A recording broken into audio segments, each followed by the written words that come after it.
Welcome to my workshop.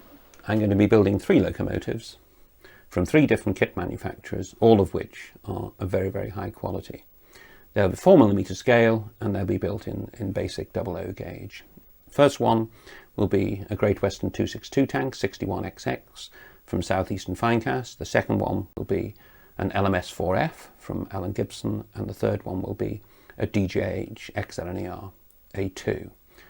All of these kits are very, very high quality and shouldn't present us with any main problems.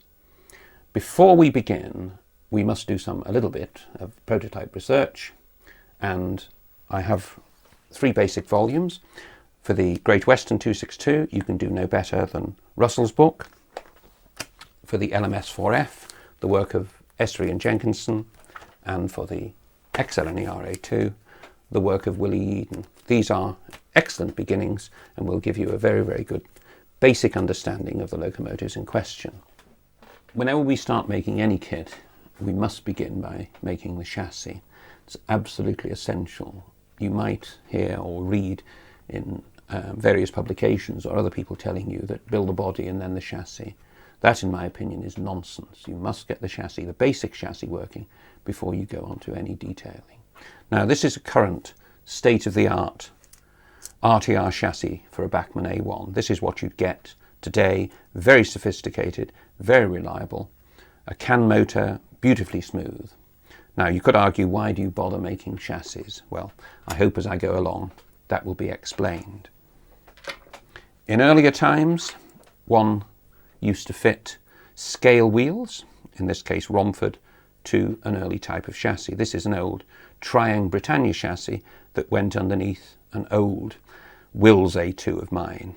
I fitted the Romford wheels, I fitted Jameson valve gear, brakes and so on, improved it, but it still has the old-fashioned XO4 motor. Very reliable, but it tends to be a little bit noisy. Early kits gave you this. The least said about its mechanical qualities, the better. A lump of white metal.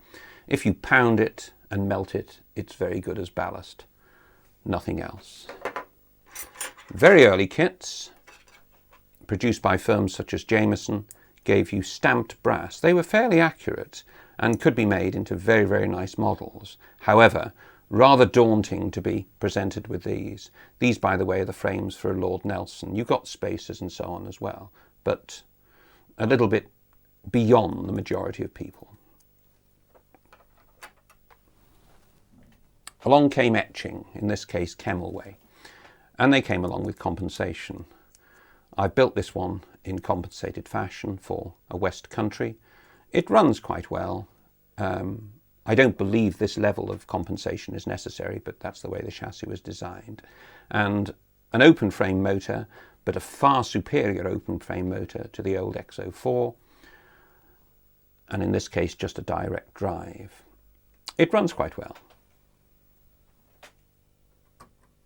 More sophisticated, this is a Southeastern Finecast chassis for a schools class.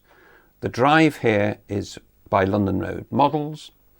It allows the motor to be pushed well out of the way so you can get full cab detail. I've used a flywheel on this. I'll explain later on in the video the advantages of that, principally because with such a short wheelbase chassis there is a tendency for them to stall, and a flywheel would take this further on over any slight dead spots. But a very, very high quality, very accurate chassis. Then we come along to current state of the art. This is a Comet chassis for a 9F and a Markets gearbox. Now, the idea behind this, that apparently peculiar sort of configuration, is those who know 9Fs, they were known as spaceships. I'm not quite sure why. Perhaps it was the time when, in the 50s, space travel was just being investigated. But maybe they were called spaceships because there was so much space underneath the boiler. And I hope you can see here the advantage of having a gearbox like that, which fits right up, out of sight, and you get complete daylight or space underneath the boiler.